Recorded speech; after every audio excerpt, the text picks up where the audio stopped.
여러분, 광관입니다. 꺼리튜브에서 구독자 이벤트를 진행합니다. 꺼리튜브의 구독자이면서 저의 영상 댓글창에 좋아요와 아무 댓글만 달아주시면 7월 한 달간 총 150분을 추첨해 인터넷 최저가 기준 약 7만원 상당의 홍삼정을 무료로 드리겠습니다. 구독자분들의 많은 참여 부탁드립니다. 당첨 결과는 8월 5일 커뮤니티를 통해 공지해드리겠습니다.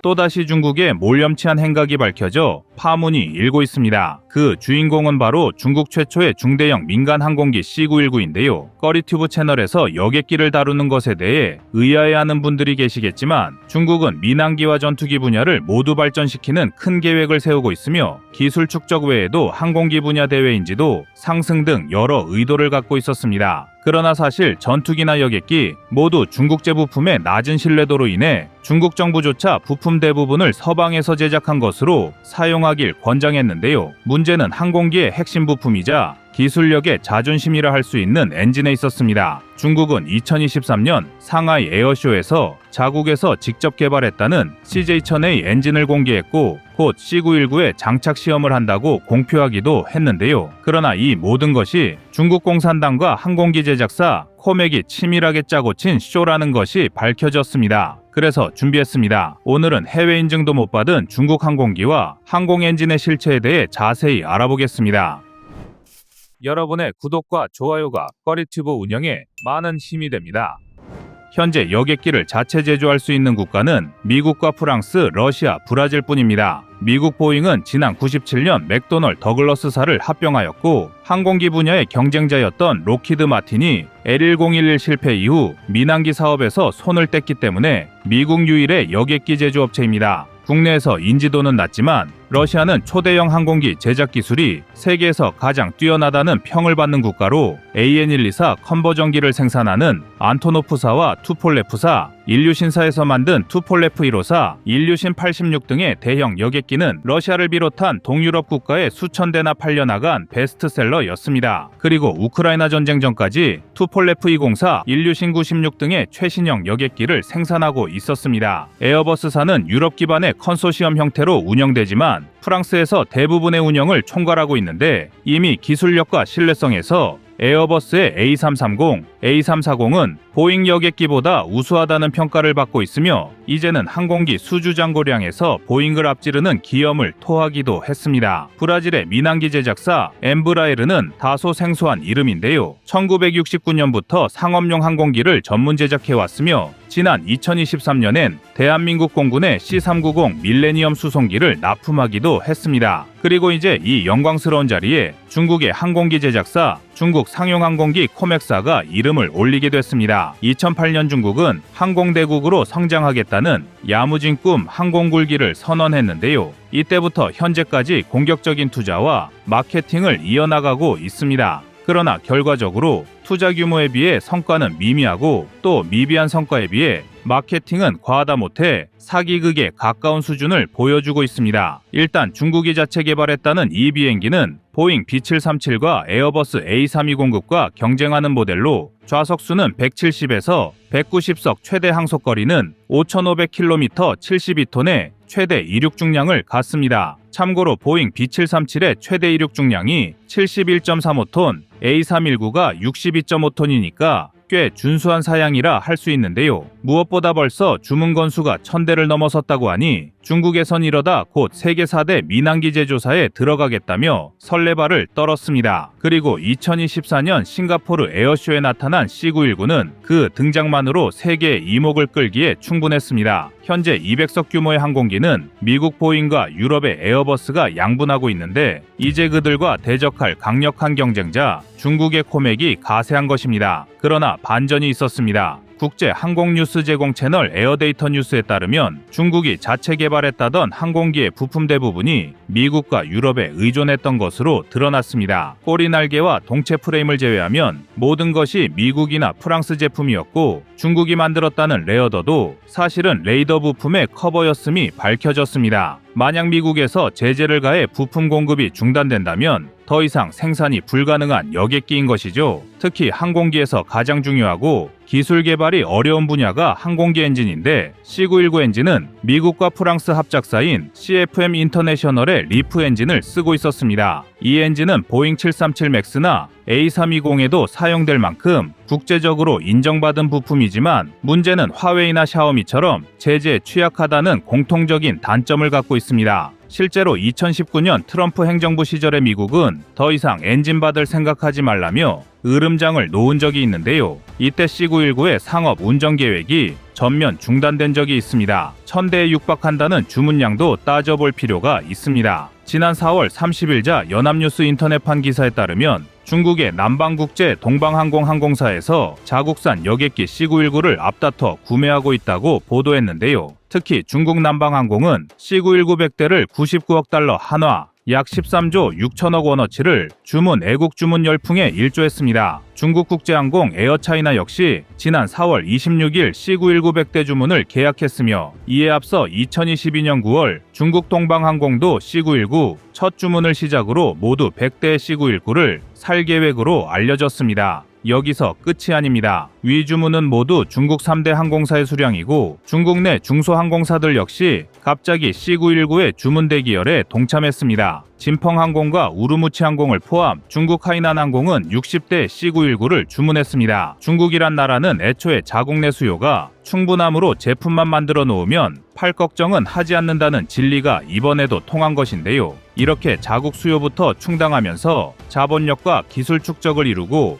해외 진출을 도모하겠다는 전술을 또 한 번 되풀이하고 있습니다. 이처럼 주문 물량이 몰리면서 코맥은 올해 C919 생산 대수를 2배 이상 늘릴 예정이라고 하는데요. 허둥펑 코맥 회장은 작년 9월 C919 누적 주문이 1061대에 달한다라고 밝힌 바 있습니다. 그런데 정말 코맥이 이 정도 생산량을 가져갈 수 있을지는 의문입니다. 국제항공 전문가들은 코맥의 생산 체제가 주문량의 10%에도 미치지 못할 것으로 전망하고 있는데요. 코맥사는 위 주문량을 2031년 이전까지 모두 인도할 계획이며 이는 계약서에도 명시되어 있습니다. 그러나 현재까지 고객사에 인도된 C919는 모두 5대뿐으로 2022년 12월 처음으로 C919 한 대를 중국 동방항공에 인도한 뒤 지난해 7월, 지난해 12월, 지난 1월, 지난 3월 각각 한 대씩을 동방항공에 인도했습니다. 업계에서는 지난해 총 C919 한 대가 제작된 것으로 추정하고 있으며 올해도 드라마틱한 변화가 없는 이상 생산량은 8대에 머물 것으로 예상하고 있습니다. 그러니 코맥이 아무리 생산 능력을 확장한다고 하더라도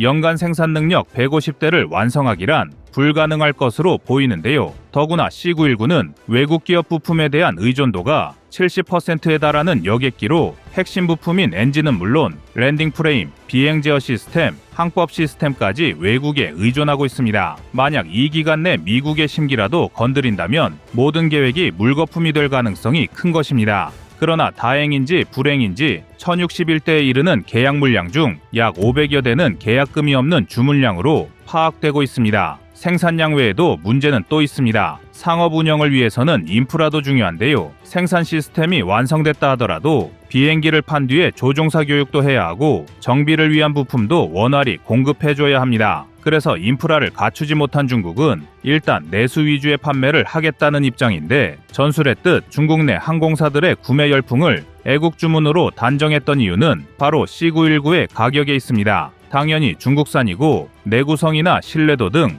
뭐 하나 불확실성이 해소된 것이 없는 시점에서 가격이라도 저렴해야 구매 메리트가 있는 것인데 막상 뚜껑을 열고 보니 C919의 가격은 보잉이나 에어버스와 다를 바가 없었다는 후문입니다. 중국은 베트남과 캄보디아를 집중적인 마케팅 국가로 지목 애지중지해를 쓰며 판촉에 열을 올리고 있는데요. 실상은 베트남과 캄보디아 내부에서도 특별한 매력을 느끼지 못해 확답을 피하고 있는 상황입니다. C919가 싱가포르 에어쇼에 참가했던 뒷이야기도 참 재미있는데요. 중국은 유럽 취향을 위해 2019년에 유럽 항공안전청에 운항 승인을 신청했으나 거절당했고 이어 2023년 11월 또 한 번의 재수를 선택했는데요. 승인 허가가 나려면 최소 5년은 걸릴 것으로 전해지고 있습니다. 따라서 미국과 유럽연합의 국제 인증을 획득하지 못한 C919는 국제 노선의 비행이 원칙적으로 불가능합니다. 그래서 중국 C919는 중국 영해를 지나 겨우겨우 비행 허가를 내준 베트남을 거쳐 우여곡절 끝에 싱가포르에 도착했다는 후문입니다. 그러나 중국의 상황만 보고 우리가 안심할 수는 없는데요. 중국 기업은 서방의 각종 규제에도 야금야금 자신들의 파일을 키워나가고 있으며 이때 이뤄낸 기술 축적 역시 무시할 수 없는 수준입니다. 다행히 이런 경쟁을 이겨내기 위해 국내 기업들 역시 분전하고 있는데요. 한화에어로스페이스는 2019년 9월 미국 항공 엔진 부품 업체 이닥을 인수해 이곳에 한화에어로스페이스 미국 법인 HAU를 세우고 채셔 사업장과 인근 뉴잉턴, 이스트 윈저, 글래스턴베리를 포함 총 4개의 사업장을 보유하고 있습니다. 그리고 지난해 매출은 법인이 출범한 2019년보다 약 20% 증가한 2,521억 원을 기록, 역대 최대치를 갱신했습니다. 한화는 HAU 미국 법인을 거점으로 글로벌 엔진 부품 사업을 적극적 추진한다는 계획인데요. 2032년까지 연매출 2조 9천억 원을 달성하겠다는 목표를 공개하기도 했습니다. 중국의 항공굴기, 지금은 그 기세가 한풀 꺾인 것으로 보이지만 여전히 안심해선 안 될 텐데요. 지상군 무기체계에 이어 바다와 하늘 모두에서 방산강국 수출 대국을 꿈꾸는 대한민국이라면 절대 방심해선 안 될 것입니다. 여러분의 생각은 어떠신가요? 이상 꺼리튜브였습니다. 여러분의 구독과 좋아요가 꺼리튜브 운영에 많은 힘이 됩니다.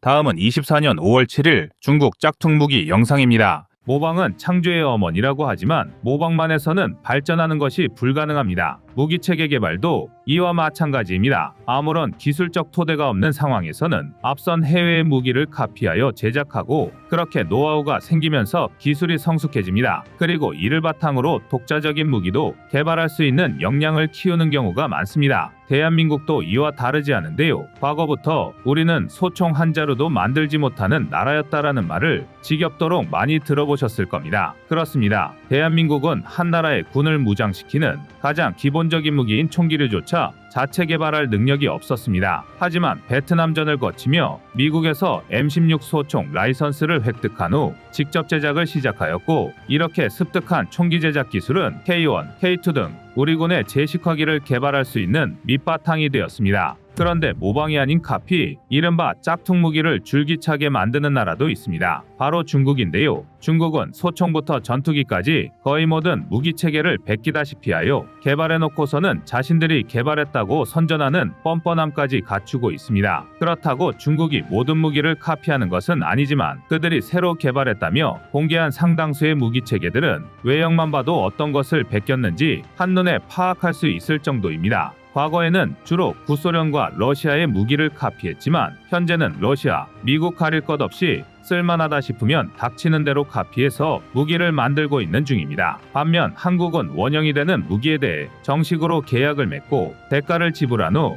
우리 실정에 맞는 더 개선된 무기 체계로 개발하고 있습니다. 그래서 준비했습니다. 오늘은 한심하기 짝이 없는 중국의 짝퉁 무기에 대해 알아보겠습니다. 지금 보시는 영상이 마음에 드셨다면 지인들의 카톡으로 공유해주세요. 여러분의 구독과 좋아요는 꺼리튜브 영상 제작에 많은 힘이 됩니다.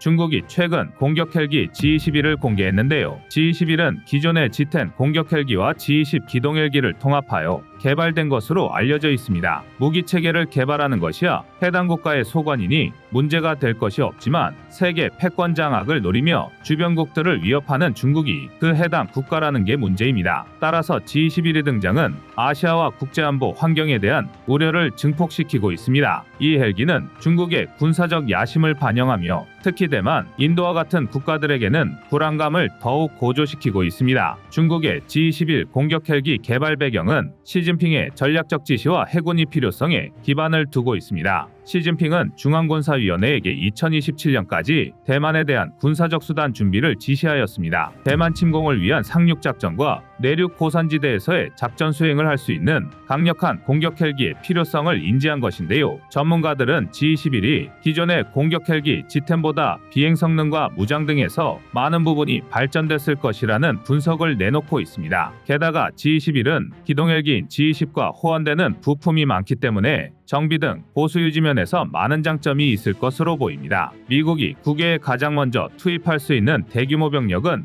미 해병대인데요. 기동 헬기와 공격 헬기를 탑재하는 상륙함은 공간이 협소해서 정비할 수 있는 인력과 부품에도 제한이 발생합니다. 그래서 기동 헬기와 공격 헬기 간에 상당수의 부품이 호환될 수 있게 하여 이런 문제를 극복하는데 중국도 이를 벤치마킹한 것으로 추측됩니다. G-21은 항공모함 및 강습 상륙함과 같은 대형 함정에서 운용될 수 있도록 설계되었는데요. 이는 중국이 대만 침공 및 광범위한 해역에서의 작전 수행 능력을 확보하고자 하는 전략적 계획의 일환으로 볼 수 있습니다. 그런데 G-21을 본 사람들은 누구든지 고개를 갸웃거리며 기시감에 빠져들 수밖에 없습니다. 그 외형이 미국의 AH-64 아파치와 너무나 흡사하기 때문입니다. 상륙함에서의 운용 방법만 벤치마킹한 것이 아니라 공격 헬기까지 따라한 것인데요. 정도가 너무 심해서 벤치마킹이라고 하기에는 민망할 정도이고 무단복제라고 하는 것이 맞을 것 같습니다. 미국의 아파치는 그 성능과 위력이 실전에서 검증된 현존하는 세계 최강의 공격 헬기입니다. 좋은 것을 보면 나도 가지고 싶은 것이 당연한 일이긴 하지만 보고 배우는 것과 무단으로 베끼는 것은 차원이 다른 이야기입니다.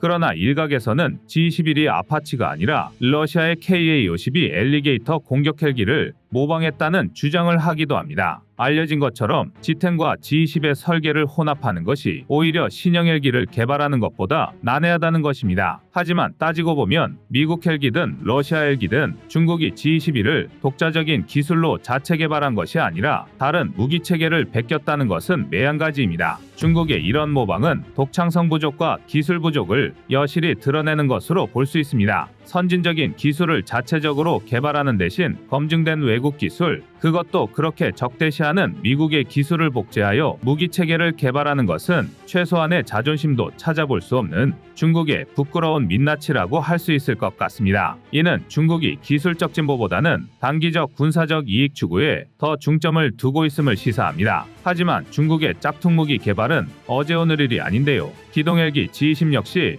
미국의 명품 베스트셀러 헬기인 UH-60 블랙호크를 베껴서 만든 짝퉁입니다. 외형만 보면 블랙호크와 판박이라 아예 중국판 블랙호크라고 불리는 정도입니다. 중국은 1985년 블랙호크의 민수용 버전인 S-70C를 도입해 운용해보고선 뛰어난 성능에 감탄할 수밖에 없었습니다. 이전까지 중국이 운용하던 헬기들은 4,000m 이상의 고도에서 운용이 불가능했지만 블랙호크는 인도와의 국경 분쟁이 빈번했던 서부 고원지대에서도 아무 문제 없이 작전을 할 수 있었습니다. 중국은 블랙호크 100대 이상을 추가적으로 도입하려 했으나 천안문 사태 이후 미국의 무기 수출 금지 조치로 인해 추가 도입이 어려워지자 블랙호크 수준의 성능을 갖춘 헬기를 자체 개발하기로 합니다. 그러나 기술력의 한계를 느끼고선 곧바로 방향을 선회해 블랙호크 카피에 들어갑니다. 미국에서 도입해 운용하던 S-70C를 분해해서 역설계하는 등의 베끼기 노력을 해보지만 여의치 않자 오사마 빈라덴 제거를 위한 넵튠 스피어 작전에서 추락한 블랙호크의 잔해를 파키스탄 정부로부터 사들여 개발에 참고했습니다. 그래도 해결할 수 없었던 엔진은 캐나다에서 불법으로 대량으로 도입한 후 복제해 해결했습니다. 이렇게 혼신의 힘을 다해 베껴서 만든 주제에 열병식에서 G-20을 공개하고 중국이 자체적으로 개발한 첨단 헬기라고 선전하는 뻔뻔함을 보여주기도 했습니다. 중국의 짝퉁 무기 체계 중 가장 유명한 사례는 FC-31입니다. FC-31은 쌍발 엔진을 제외하면 날개 구조 등 외형이 F-35와 상당한 유사성을 보입니다.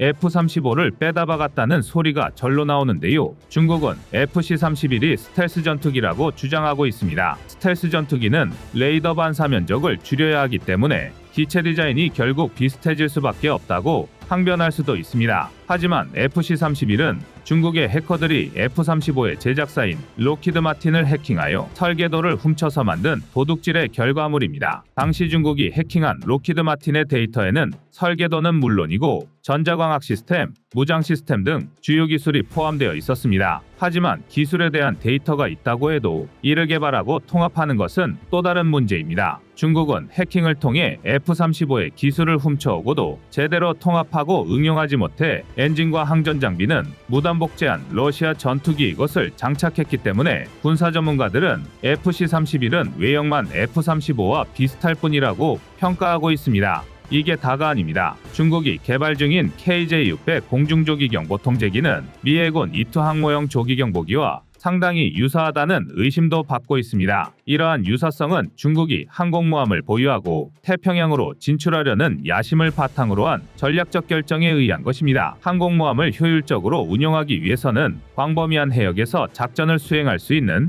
조기경보 능력이 필수적이며, 이를 위해 항모에서 이륙 가능한 공중조기경보 통제기의 개발이 중요합니다. 항모에서 운용하는 조기경보기는 레이더의 탐지거리 제한을 극복하고 고고도 비행을 통해 가능한 넓은 면적을 탐지하여 항공모함을 적의 위협으로부터 보호하고 공중전을 효과적으로 지휘 통제할 수 있어야 합니다. 중국의 기술력으로 이런 조기경보기를 자체 개발하려면 상당한 시간이 필요하고 아예 불가능할 수도 있기 때문에 이 툴을 카피하는 것으로 보입니다. 그런데 중국 짝퉁 무기의 최대 피해자는 러시아입니다. 하도 많아서 일일이 다 열거하기도 힘들지만 중국 공군 주력 전투기 중 하나인 젠11B 역시 짝퉁으로 잘 알려져 있습니다. 원래는 러시아 수호-27의 수출형인 수호-27SK에 부품을 들여와 조립만 하는 라이선스 계약을 체결했으나 중국은 계약을 위반하고 부품을 뜯어서 기술을 습득해 복제품 젠11B를 만들어버린 것입니다. 하지만 이 역시 제대로 복제를 하지도 못해서 성능이 뒤떨어졌고, 특히 엔진은 출력이 낮고 신뢰성이 떨어지는 등 많은 문제가 있었습니다. 심지어 일부 보고에 따르면 고속 비행 중에 기체의 일부가 손상되거나 파손되는 사례가 발생했다고 합니다. 이러한 기체의 불안정성 때문에 중국 공군 조종사들 사이에서도 젠11B는 기피기종으로 전락하게 됩니다. 그렇다면 대한민국은 모든 무기를 자체 개발하는 것일까요? 그렇지 않습니다. 한국에서 개발한 무기들 중에도 해외에서 원형을 도입한 사례가 적지 않습니다. 우선 기동헬기 수리온을 꼽을 수 있습니다. 2000년대 초반 대한민국이 운용하고 있던 UH-1H와 500MD 등의 헬기들이 노후화되면서 이를 대체하기 위한 새로운 헬기 개발 필요성이 대두되었습니다. 이에 따라 카이가 주도하고 에어버스 헬리콥터가 기술적 지원을 제공하는 형식으로 수리온의 공동 개발이 진행됐는데요. 이 과정에서 기존의 유로콥터의 AS-532 쿠거를 바탕으로 하되 한국의 기후와 지형, 운용 요구 사항을 반영하여 설계가 이루어졌습니다. 이렇게 탄생한 수리온은 군용, 경찰, 소방, 공공안전 등 다양한 분야에서 활약을 펼치고 있습니다. 전력화를 눈앞에 둔 국산 소형 무장헬기 LAH도 해외에서 원형을 도입해 제작된 무기체계입니다. 2015년에 시작된 LAH 프로젝트는 카이가 주도하고 기술적인 파트너로 에어버스 헬리콥터가 참여했습니다. LAH는 에어버스 헬리콥터의 H2로 모델을 기반으로 하여 설계되었습니다. 이는 LAH의 높은 성능과 안정성을 제공하며 개발 기간과 비용을 절감하는 데 기여했습니다. 중국은 철면피 같은 뻔뻔함으로 다른 나라의 무기를 무단으로 복제해서 짝퉁 무기라는 비난과 조롱을 받는 반면, 대한민국은 절차를 통한 기술 협력으로 수리온과 LAH를 개발했고, 이 두 헬기는 현재 수출까지 내다보고 있는데요. 앞으로도 더욱 뛰어난 무기체계를 개발함으로써 대한민국 자주국방의 틀을 다져나가길 기원하겠습니다. 이상 꺼리튜브였습니다.